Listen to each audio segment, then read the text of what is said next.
Pernahkah Anda saat sedang berjalan santai gitu tiba-tiba merasa kalau dunia di sekitar Anda ini sebenarnya sedang berbicara? Berbicara dalam artian mengirim pesan ya? Iya betul. Dan saya nggak bermaksud orang-orang yang lagi ngobrol di kafe.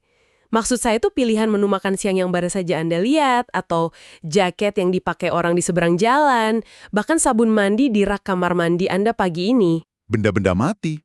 Tepat. Pernahkah Anda merasa bahwa benda-benda itu diam-diam mengirimkan pesan dalam sebuah bahasa rahasia ke otak Anda? Perasaan semacam itu sebenarnya insting yang sangat valid ya. Kita kan terbiasa melihat benda-benda mati sekadar sebagai fungsi praktisnya saja.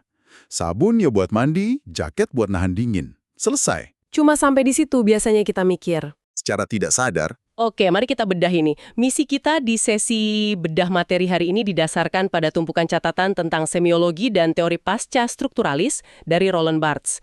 Kita akan mendekode bagaimana sebenarnya Anda sebagai pembaca dunia ini memiliki kekuasaan penuh atas makna-makna tersebut. ini tuh ibarat pakai kacamata baru untuk melihat rutinitas sehari-hari Anda. Membaca dunia itu kan proses yang otomatis banget. Saking otomatisnya, kita suka lupa kalau kita sedang aktif menerjemahkan sesuatu. Nah, sebelum kita bisa paham bagaimana sabun mandi itu punya makna, kita harus ngerti dulu dong dari mana ide tentang tanda ini bermula. Kata semiologi ini kan kedengerannya akademis banget ya. Sangat akademis.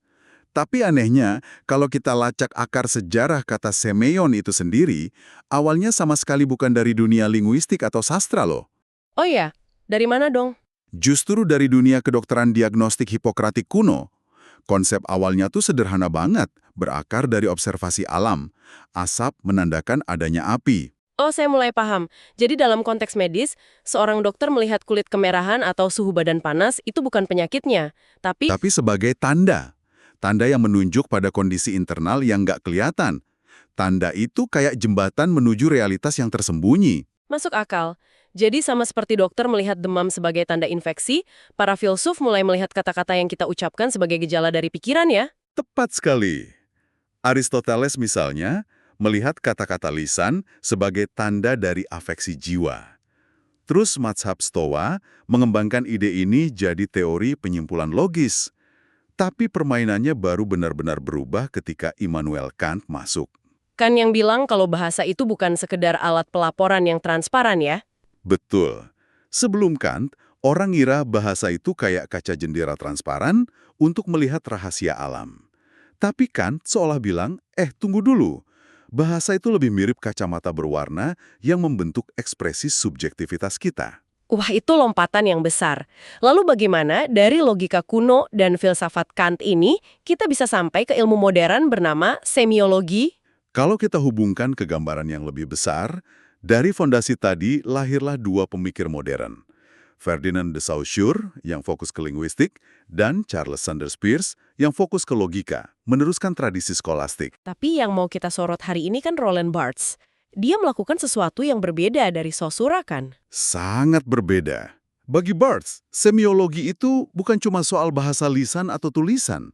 Kemanusiaan itu memaknai segala hal. Signifikasi atau penciptaan makna itu terjadi pada kehidupan sosial kita sehari-hari yang pada dasarnya adalah sistem tanda raksasa. Berarti kalau segala hal adalah sistem tanda, pertanyaan mendasarnya adalah bagaimana tepatnya sebuah benda, kayak botol minuman gitu, berubah jadi pesan. Bagaimana anatomi pemaknaannya? Nah, untuk itu kita perlu membedah konsep dasar Saussure yang dimodifikasi Barthes. Kalau kita lihat diagram Barthes yang melibatkan Hegel, Peirce, dan Jung, ada banyak banget istilah teknis ya. Sinyal, indeks, ikon, simbol. Agak bikin pusing ya kalau harus hafal semua itu. Bisa kita sederhanakannya? Bisa. Kita pakai formula Jelmslev saja. Ada ekspresi, relasi, dan isi atau konten. Intinya, setiap tanda punya penanda atau signifier, yaitu wujud fisiknya, dan petanda atau signified, yaitu konsep yang ada di kepala Anda. Oke, biar saya coba pakai analogi dari teks karyanya Barthes yang judulnya The Fashion System. Ini bagian yang menurut saya sangat menarik. Bayangkan lampu lalu lintas. Ya, kode jalan raya. Anda melihat lampu merah, kuning, hijau. Cahaya merahnya itu penanda. Gagasan untuk berhenti itu petanda. Tapi kan nggak ada alasan alamiah kenapa merah itu berarti berhenti kan? Itu nggak termotivasi sama sekali. Persis. Hubungan antara merah dan berhenti itu murni arbitrer. Nggak ada hukum fisika yang mengharuskannya.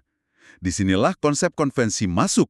Jadi karena tanda itu nggak termotivasi secara alami, kita butuh konvensi atau kesepakatan sosial supaya sistemnya nggak kacau. Betul sekali. Mengutip John Fiske dari sumber kita, konvensi adalah dimensi sosial dari tanda. Semakin sedikit sebuah tanda termotivasi, semakin keras masyarakat harus memaksakan aturan lewat konvensi. Anda harus magang kultural lah ibaratnya untuk belajar asosiasi itu. Oh, makanya kita harus belajar cara memahami sebuah foto atau melihat benda mati kayak margarin, sampul majalah, atau bahkan film Charlie Chaplin dari buku mitologisnya Barthes itu sebagai sebuah teks ya. Benar. Semua objek itu tunduk pada hukum penanda dan petanda. Nah, sekarang pertanyaannya, kalau Anda sudah tahu apa itu tanda secara individual, bagaimana tanda-tanda ini digabung untuk membentuk kalimat dalam kehidupan sehari-hari? Oke, ini menarik. Kalau saya nulis kalimat kan ada subjek, predikat, objek. Gimana kalau kalimat dari benda-benda? Barthes meminjam konsep dari Roman Jakobson yang membagi ini jadi dua poros. Sistem atau paradigma dan sintagma. Sistem dan sintagma. Bisa dijelaskan bedanya? Sistem itu ibarat metafora. Dia adalah kelompok tanda yang punya asosiasi satu sama lain dan Anda harus milih salah satu. Kalau sintagma itu metonimia, kombinasi berurutan dari tanda-tanda yang benar-benar Anda pilih. Kayaknya saya butuh contoh sehari-hari nih. Berdasarkan teks yang kita kumpulkan, kalau saya bayangkan pakaian gitu, paradigma itu ibarat lemari pakaian saya ya. Iya, persis. Di lemari Anda kan ada rak jaket, blus, atau rok. Itu kelompok pilihan. Anda nggak mungkin pakai 3 jaket sekaligus kan? Anda milih satu. Terus sintagma itu adalah pakaian yang benar-benar saya pakai secara bersamaan hari ini, kemeja dipadu celana dan sepatu kets. Gitu. Tepat. Atau kalau di restoran, membaca daftar menu utama secara horizontal untuk memilih hidangan itu sistem. Tapi, urutan hidangan pembuka, utama, sampai penutup yang masuk ke perut Anda secara berurutan, itu sintagma. Yang memukau di sini adalah implikasinya. Kalau saya perluas ini ke contoh arsitektur dan perabotan yang juga dibahas Barthes, berarti ruang tamu saya itu lagi ngomong ke orang-orang dong. Pasti. Ruang tamu itu adalah sintagma spasial. Anda pergi ke toko furnitur, melihat deretan sofa itu, sistem. Tapi cara Anda mengatur tempat tidur, lemari, meja di satu ruangan, kombinasi itu sedang dikomunikasikan ke dunia luar. Wah, gaya hidup kita itu secara harfiah adalah sebuah tata bahasa ya. Tapi menggabungkan tanda jadi sintagma itu satu hal.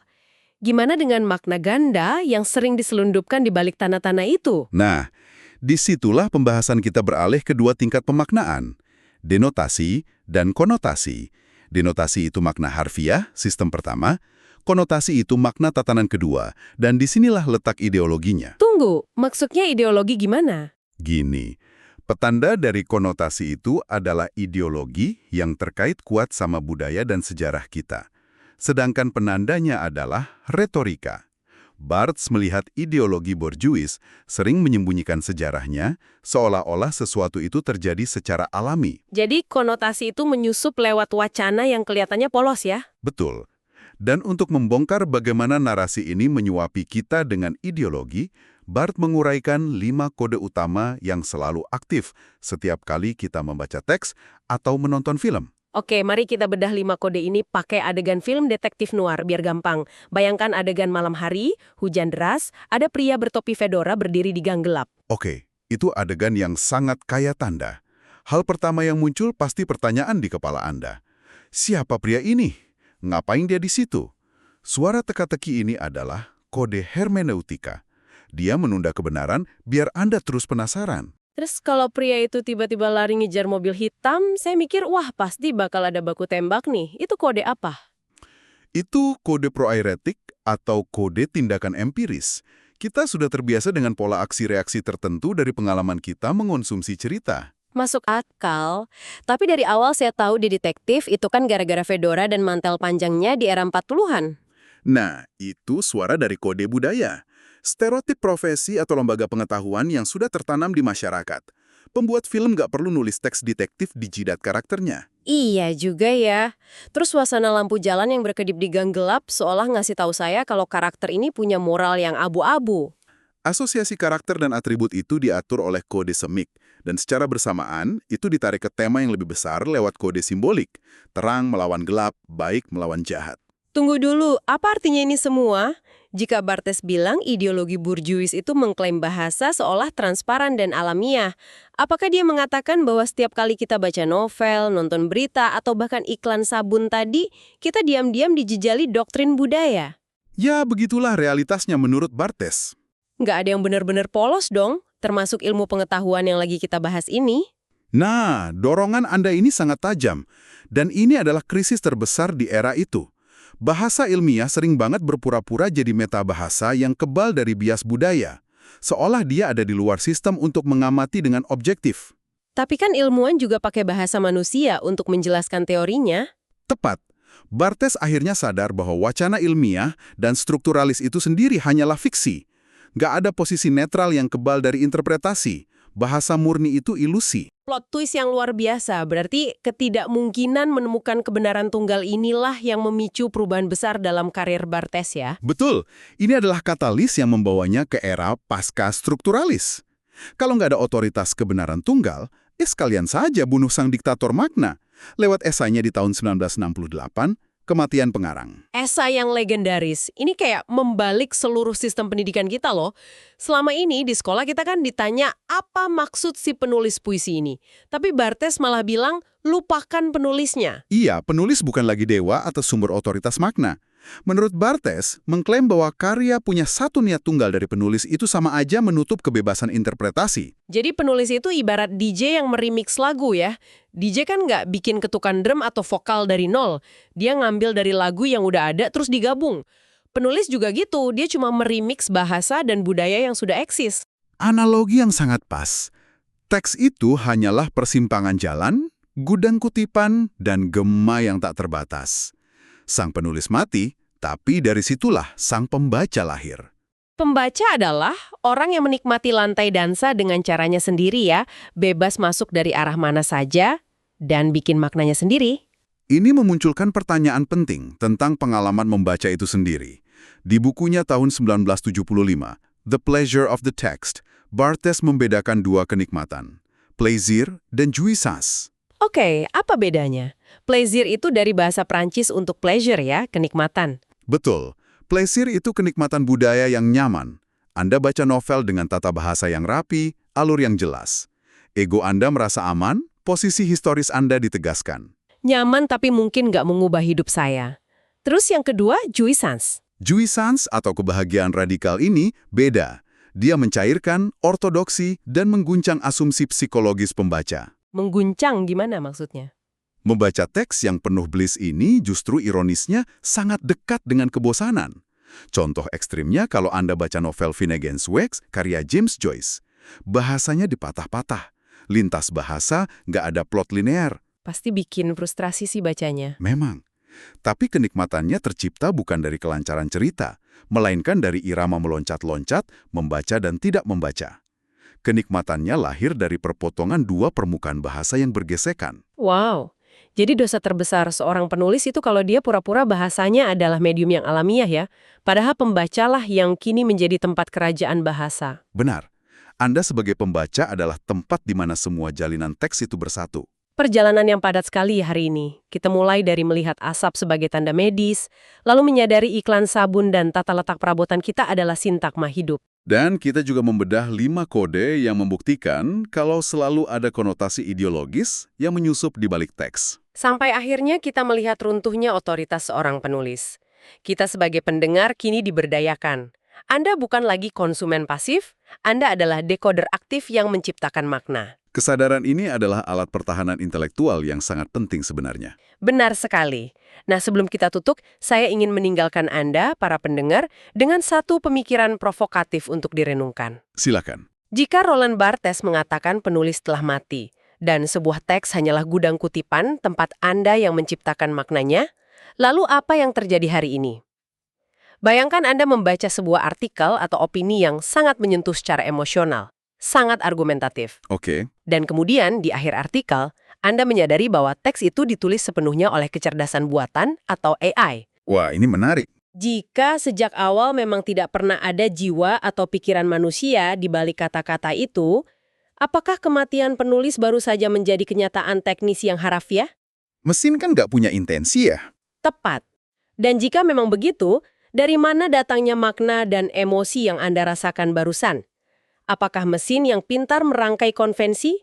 Atau Anda sendiri yang memproyeksikan makna kemanusiaan ke dalam teks kosong tersebut? Coba pikirkan itu saat Anda membaca berita di layar Anda besok. Eksperimen pikiran yang luar biasa untuk menutup sesi ini. Selamat bereksplorasi dengan lensa baru Anda hari ini. Terima kasih telah menemani kami di sesi bedah materi ini, dan sampai jumpa di eksplorasi berikutnya.